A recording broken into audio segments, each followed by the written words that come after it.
Assalamualaikum warahmatullahi wabarakatuh. Eh, Waalaikumsalam warahmatullahi wabarakatuh. Perkenalkan kami dari kelompok ABO atau Analisa Berdasarkan Objek. Di sini kami beranggotakan 4 orang, di mana di sini ada saya sendiri, Tang Asep Sopiandi, kemudian ada Mbak Wiji Subekti, kemudian ada Mas Abdurrahman Rizki, kemudian ada Mas Muhammad Ardiansah. Nah, kita mulai langsung ke pendahuluan. Pendahulunya itu sebagai profesional yang bekerja di bidang komputer, kita berusaha membangun sistem yang berguna dan berfungsi dengan baik. Sebagai software engineer, kita dihadapkan pada tantangan untuk menciptakan sistem yang kompleks. Meskipun sumber daya komputer dan manusia sangat terbatas, dalam beberapa tahun terakhir ini, teknologi berorientasi objek telah berkembang dalam berbagai bidang ilmu komputer sebagai cara untuk mengolah kompleksitas yang ada pada banyak jenis sistem. Model objek telah terbukti sebagai konsep yang kuat dan menyatukan sistem-sistem yang kompleks. Kemudian kita masuk ke chapter 1 yaitu complexity atau kesulitan. Software secara alami rumit bukan karena bukan suatu kebetulan. Kerumitan ini muncul karena 4 hal utama. Yang pertama itu kerumitan masalah yang ingin diselesaikan. Yang kedua yaitu sulitnya mengelola proses pengembangan. Yang ketiga yaitu fleksibilitas tinggi dari perangkat lunak itu sendiri. Kemudian yang terakhir yaitu sulitnya menggambarkan perilaku sistem yang diskrit. Semakin rumit suatu sistem, semakin besar kemungkinan terjadinya kegagalan sistem. Di dunia perangkat lunak, permintaan untuk perubahan besar sering dianggap remeh, walaupun sebetulnya sangat rumit. Gagal mengelola kompleksitas menyebabkan proyek terlambat, mahal, dan tidak memenuhi kebutuhan. Kita menyebut ini krisis perangkat lunak, tapi mungkin ini sudah jadi hal normal. Akibatnya, banyak sumber daya manusia terbuang dan peluang hilang.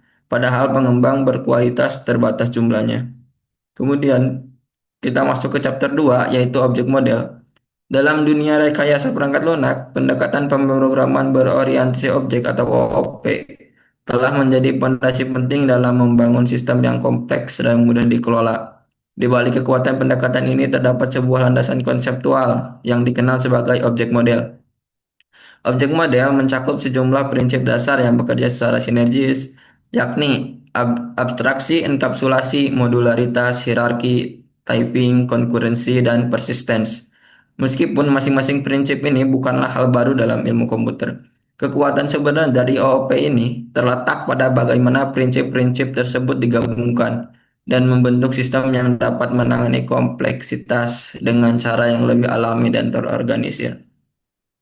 Kemudian, model objek tidak hanya lahir dari dunia pemrograman, tetapi juga terinspirasi oleh berbagai bidang seperti arsitektur komputer, basis data, kecerdasan buatan, dan bahkan filsafat. Misalnya, konsep arsitektur berbasis objek diimplementasikan dalam sistem komputer seperti Intel 432 dan IBM Sistem 38 yang mendukung struktur modular dan pelindung status objek. Pengaruh dari kecerdasan buatan terlihat dalam cara representasi pengetahuan, di mana objek dianggap sebagai entitas yang memiliki pengetahuan lokal dan dapat berinteraksi. Dalam dunia basis data, model entitas relasi juga berkontribusi pada pemahaman bagaimana objek berhubungan satu sama lainnya. Kemudian, objek menjadi cara yang alami untuk memahami sistem. Mereka mewakili entitas nyata atau abstrak yang memiliki atribut dan dapat melakukan tindakan. Pendekatan ini memperluas batasan pemikiran dalam membangun sistem informasi, menjadikannya lebih modular dan mudah dirawat. Chapter selanjutnya akan diteruskan oleh teman saya, Mas Abdurrahman. Silahkan, Mas. Baik, terima kasih Mas Ikam. Kemudian pada chapter 3 itu memiliki judul apa itu objek. Objek adalah suatu entitas yang dapat diidentifikasikan baik nyata maupun secara abstrak dengan batas yang jelas dan peran tertentu.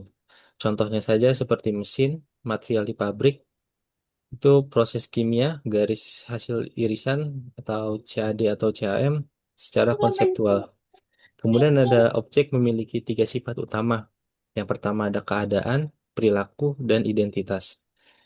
Yang bukan objek itu adalah seperti konsep seperti waktu, warna, atau emosi.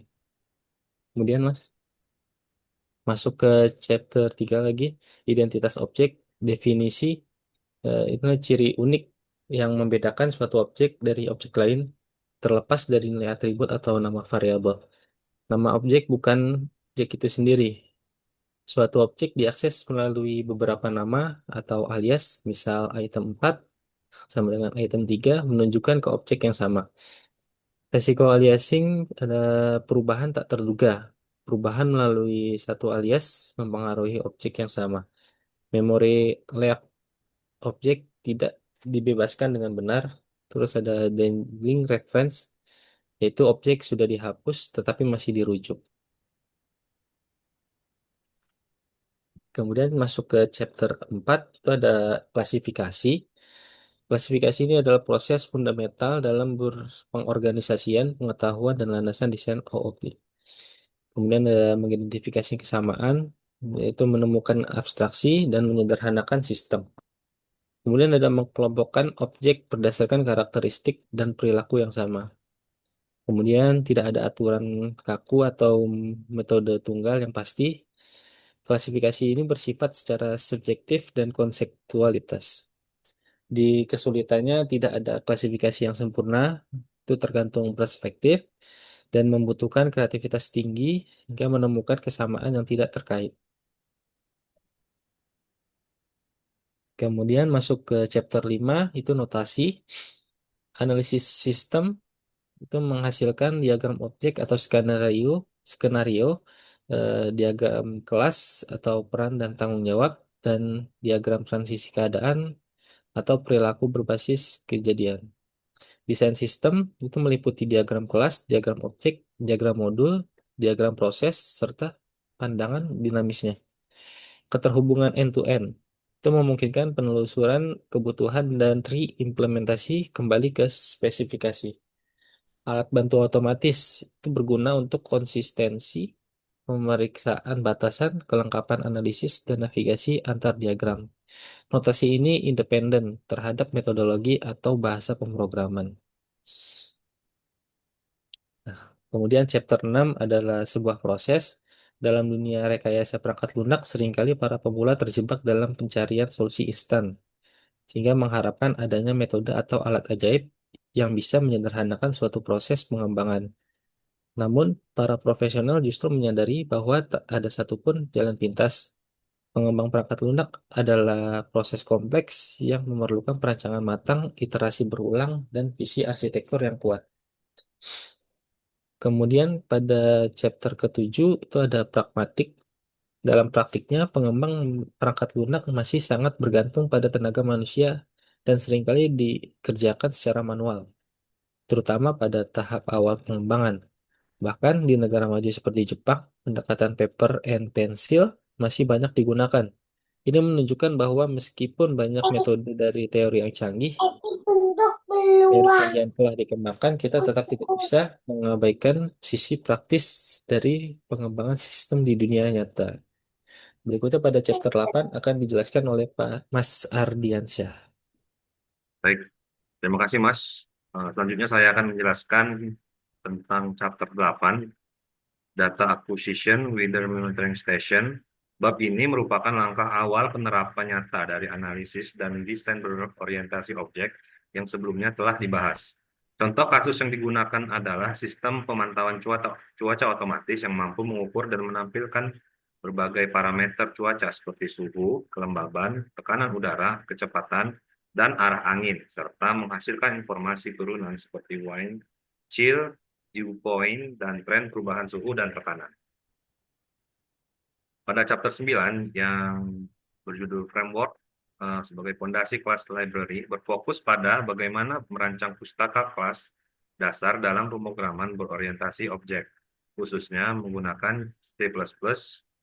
Tujuan utamanya adalah menciptakan fondasi yang reusable, efisien, dan fleksibel.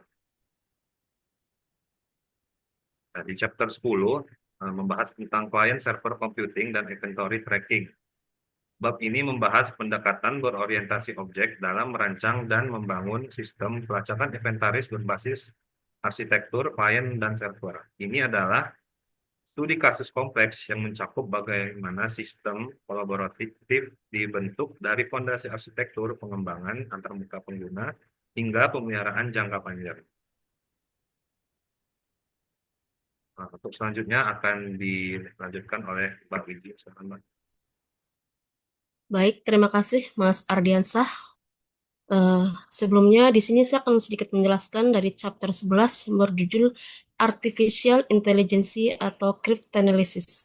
Bab ini membahas penerapan kecerdasan buatan atau AI dalam menyelesaikan masalah cryptanalysis, yaitu mengembalikan teks terenkripsi menjadi bentuk aslinya. Fokus utamanya adalah pada pengguna Blackboard model sebuah pendekatan arsitektural untuk memecahkan masalah kompleks secara kolaboratif dan oportunistik. Selanjutnya, bab ini membahas penerapan kecerdasan buatan AI dalam menyelesaikan masalah cryptanalysis, yaitu mengembalikan teks terenkripsi menjadi bentuk aslinya. Fokus utamanya adalah pada pengguna Blackboard model sebuah pendekatan arsitektural untuk memecahkan masalah kompleks secara kolaboratif dan oportunistik. Next, selanjutnya. Chapter 12 yaitu manajemen lintas kereta, meningkatkan efisiensi dan keamanan operasional perkeretaapian modern. Kompleksitas operasional meningkat, jaringan rel yang semakin padat dan rute yang beragam di seluruh dunia. Kemudian yang kedua, membutuhkan koordinasi yang sangat presisi antara kereta dan infrastruktur. Tuntunan efisiensi yang sangat tinggi, kemudian kebutuhan untuk operasional yang lebih cepat, hemat biaya dan tepat waktu, mengurangi konsumen energi dan pemakaian sumber daya. Lalu yang kedua, prioritas utama keamanan. Yang pertama, mencegah insiden dan kecelakaan adalah inti dari operasional kereta api. Yang kemudian membutuhkan pemantauan konstan dan respons cepat terhadap potensi bahaya. Lalu yang ketiga, skala besar aplikasi. Sistem ini manajemen yang mencakup ribuan kilometer jalur dan ratusan kereta api yang bergerak secara bersamaan. Next. Kemudian yang penutup, jika komputer adalah alat, maka OOP adalah cara berpikir cerdas untuk membangun solusi digital. Baik, terima kasih. Demikian presentasi dari kelompok kami. Banyak kurangnya kami mohon maaf. Akhir kata, wabillahi taufiq wal hidayah. Wassalamualaikum warahmatullahi wabarakatuh.